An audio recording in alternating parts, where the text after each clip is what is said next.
ಮಾನ್ಯ ಈ ಹಿಂದಿನ ಕೃಷಿ ಸಚಿವರು ಒಂದು ಹೇಳಿಕೆ ಕೊಟ್ಟಿದ್ರು. ನಮ್ಮ ರಾಜ್ಯದ ಬೇಡಿಕೆಗೆ ಅನುಗುಣವಾಗಿ ನಮ್ಮ ಹತ್ರ ರಸಗೊಬ್ಬರ ಸ್ಟಾಕ್ ಇದೆ ಅನ್ನುವ ಮಾತನ್ನು ಹೇಳಿದರು. ರಸಗೊಬ್ಬರ ಸ್ಟಾಕ್ ಇದ್ಮೇಲೆ ವಿತರಣೆಯಲ್ಲಿ ಯಾಕೆ ಸಮಸ್ಯೆ ಆಗ್ತಾ ಇದೆ, ಯಾಕೆ ಕಾಳಸಂತೆನಲ್ಲಿ ಮಾರಾಟ ಆಗ್ತಾ ಇದೆ, ಇದಕ್ಕೆ ಅಧಿಕಾರಿಗಳು ಮತ್ತು ಹೊಸ ಸರ್ಕಾರ, ಈಗ ಬಹುಶಃ ಕೃಷಿ ಖಾತೆ ಮುಖ್ಯಮಂತ್ರಿಗಳ ಕೈನಲ್ಲೇ ಇರಬೇಕು, ಅವರೇ ಉತ್ತರ ಕೊಡಬೇಕು.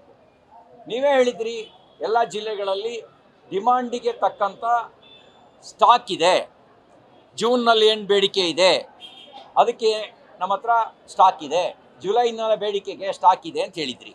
ಹಾಗೆ ಹೇಳಿದ ಮೇಲೆ ಅದಕ್ಕೆ ತಕ್ಕಂತೆ ಸರಬರಾಜು ಸರಿಯಾಗೋ ರೀತಿ ನೋಡ್ಕೊಳ್ಳಿ.